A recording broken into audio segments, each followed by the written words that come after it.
Huh. So, Mom, thank you so much for joining us today. As we know, we are talking about big challenges facing journalists and media organization in this age of disinformation. So, could you please start by introducing yourself and telling us about your work as a journalist?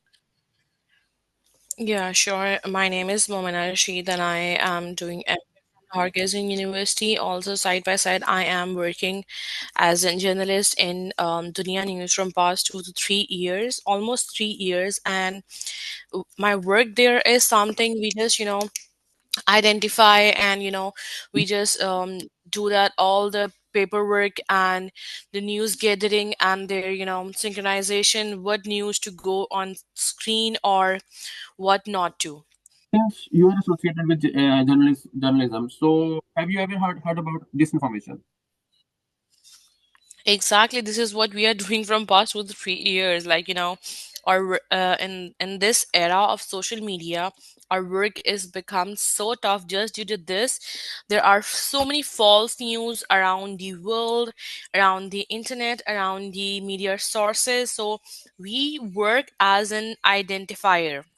Like So, due to our from our sources, we just try to identify what is disinformation, what is false information. I mean, we just try to aware our public that it's something wrong and this is something true.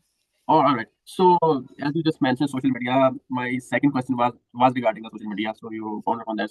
So the question is that how disinformation affects your work as a journalist. I mean, being a journalist, you have to present the fact with story with facts. But disinformation is a big phenomenon right now. So how does it affects your work Exactly. as a journalist? Well, nowadays it has been affected us so badly because before, if you go 5 years back, there was no social media like this. But now on social media, every other person is just coming and putting on their news or whatever they want to spread. Even though sometimes they spread in a right way, but they don't even know that that is wrong. So no Yeah. one knows anything. People are just spreading news. They're just hearing from someone and then spreading forward it.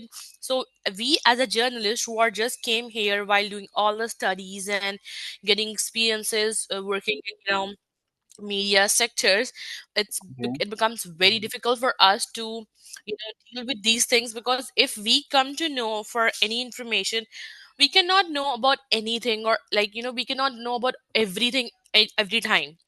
We Okay. also have to go to our sources and to our people to verify if it's true or not. So what we do after coming these things, we just have to go towards the exact person from with for whom, or with the person, or with the media sector from where this news is coming. We just have to go towards them and just ask them, is that going to be true or not?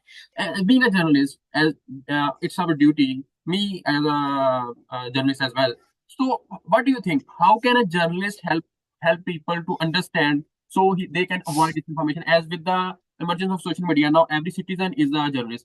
They have their mobile phone, so they can have Yeah. access to any information. But being a journalist, it's our duty to make people understand how they can avoid the disinformation. So, what do you have to say about this?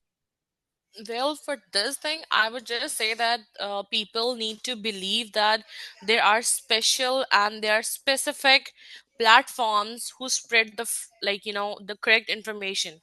They Okay. cannot follow everyone on YouTube, on Google, on Facebook, Insta.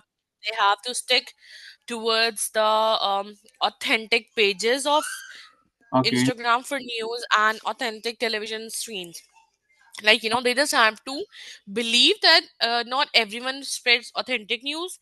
So they just need to stick to some few authentic ones where they know that, okay, this if this news is coming from Dunia News, this is going to be the correct one, or if this is coming from Airvibe, this is going to be something correct one. Although every news channel have their own opinion and their own way to tell the story, but at Okay. least it's going to be true, rather than all these influencers and short people who are just coming over YouTube and Insta. So, Mamna, as we know, social media is the main part of the problem, right?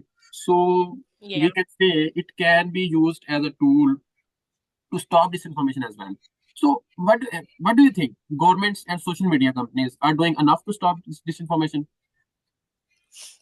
No, I don't think so. They are doing enough. Governments need stronger rules to stop people from spreading false information on purpose. Social media companies should take more responsibility for what's shared on their platforms. They can do more to remove fake stories and promote trustworthiness. But although what they are doing is, for their convenience, they do spread false allegations and false news just to make like narrations according to their wish in the people's mind. Okay, So they even use it as a tactic.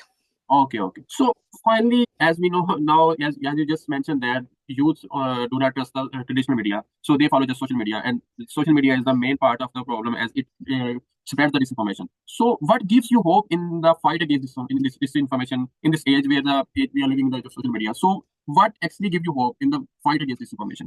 Well, what gives me hope is that more people are learning about this information and how to stop it. I also see journalists working together to share tools and ideas to fight it. The more we work as a team, journalists, experts, and the public, the better chance we have to stop it. Because as in our youth is coming, they are not the ones who just believe it immediately. They Okay, try to dig into it. So if you give them resources, if you give them different opinions and different mindsets, different narrations, they're going to dig into it, what's going to be the true, or what makes them believe that. okay, So you know we if we are not going to work for this, who are going to do it? People can just spread the information very easily. all right. So, thank you so much for sharing your insights. This has been a very helpful conversation. So, we'll see you again later.